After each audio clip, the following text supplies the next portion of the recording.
Diba? At the appointed time, pag dumating na po yung due date natin, saka natin siya babayaran. And that is the same with the blood of our Lord Christ Jesus. It is effective, patuloy na pagpatawad. Simula po noong una. But the question is, how? Yan po ang mapapag-aralan natin sa mga susunod po. It is impossible for Christ to physically die at the beginning. But it is not impossible for the figurative use of his name as sacrificial offering with its effect commencing from the beginning as is told by the text. So hindi po siya literal na sinasabi na pinatay. It shows that the effect of Christ's death is effective from the beginning. That is the remission of sin. That is salvation in His name. Their name are written in heaven. The resurrection of the dead. Nandun po lahat yan. Yun po yung effect ng kamatayan ng ating Panginoon Kristo, which is ordained by God from the beginning. Ito po yung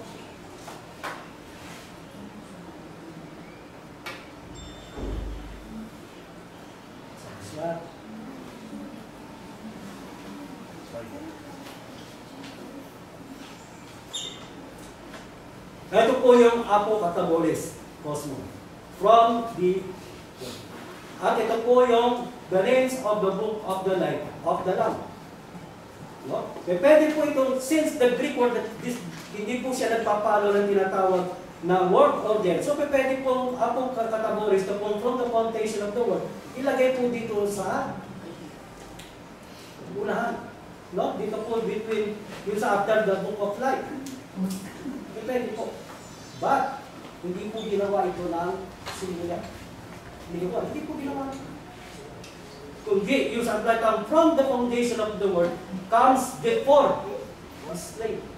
So the text is clearly says that Jesus was slain from the beginning. So ang only argument po lamang po ng iba, sabi po nila, ito po salita na ito, hindi gagdagaan niya. But there is no manuscript to show that it is added.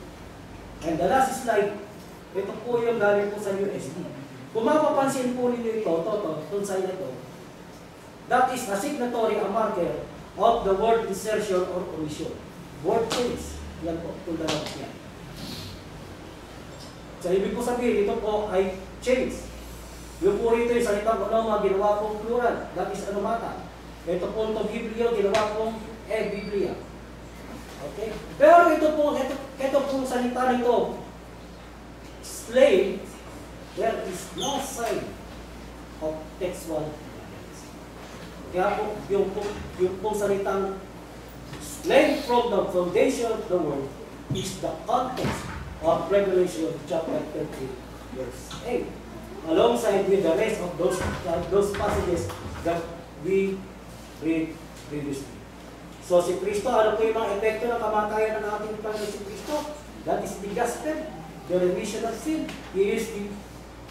Siya po ay pangarin sa mga patay. Siya ang tinatawag na karunungan ng Diyos. Kaya po, dito po napag-aralan po natin, is right from the foundation of the world. It's because He was appointed. Hindi po siya namatay physically, but the effect of Christ's death ay ginagawa na po ng ating Panginoon sa Kristo sa bansang Israel.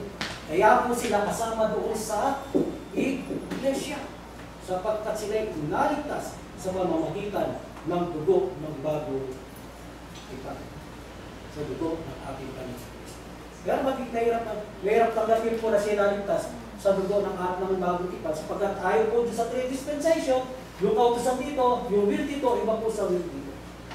Sa punto po ng kaligtasan, dito po nagkakamali ang bahay. Yun lamang po at maraming salamat. Sana po ay nagkaroon po tayo ng karagdagang kaalaman. At sa susunod po ay isa-isa po natin ilalakad ito. At mapakikita po natin simula po sa aklat ng Genesis. Nandoon po ang ating Panginoon si Kristo. Nandoon ang dugo ng ating Panginoon si Kristo. Bakit po? Sapagkat throughout from the beginning up to end, which is God's administration of the grace. And grace is only found in Christ. Yun lamang po at maraming salamat.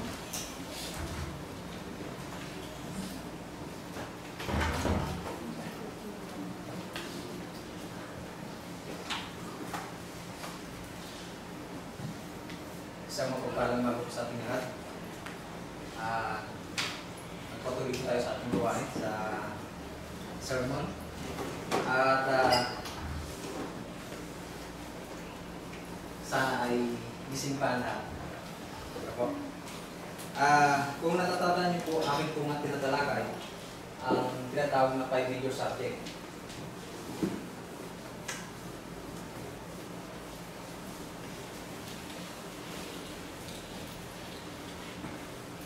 Maiksi lang po itong aking sermon. Ang 5 major subject ay binuko ng God, man, sin, Satan, and salvation. At nandito na po tayo sa Satan. Bilang isang bagang mangaral ay nahirapan pa ako na talakayin ang paksa ko rito sapagkat si Satanas po ay walang specific time kung kailan siya lumabas, kung kailan siya nag-exist dito sa mundong to. Pero isa lang ang tiyak, siya po ay kalaban ng Diyos.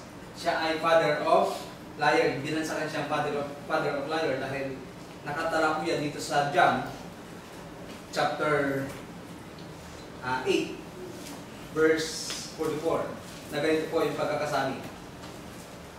John chapter 8 verse 44, ganito po ang pagkasabi. Kayo'y sa inyong amang Diablo at ang nais ng inyong ama ang ibig ninyo gawin. Siya ay isang mamamatay tao buhat pa ng pasimula. So sa Genesis pa lang, siya buhat pa ng panimula, siya ay mamamatay tao na. At hindi nananatili sa katotohanan. Walang katotohanan sa kanya.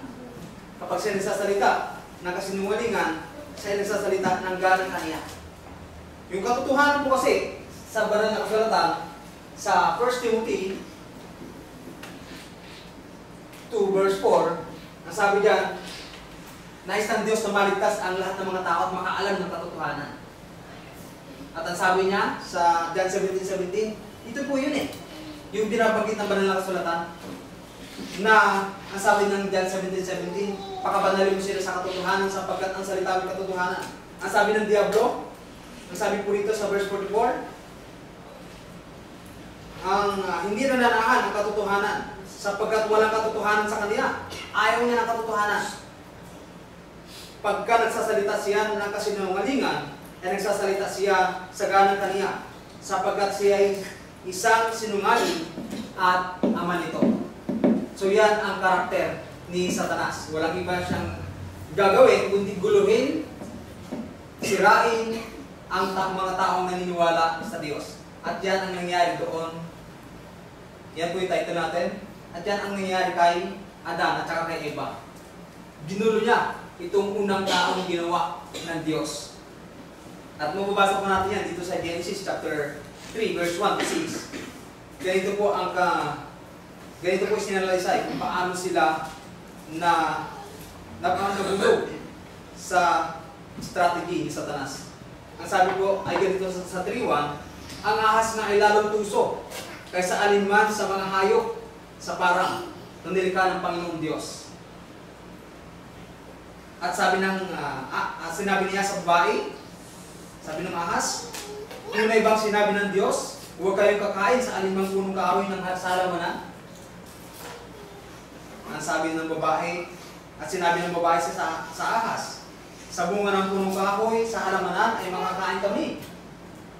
Datapwat sa bunga ng punong kahoy na nasa gitna ng halamanan, sinabi ng Diyos, huwag kayong kakain niyon. Huwag ninyong iimuwi dahil ang utos sa dalawang tao na ito na unang nilalang ng Diyos, huwag kumain. Pero dahil dumating si Satanas na ito, tinugso yung tao, ang sabi dito,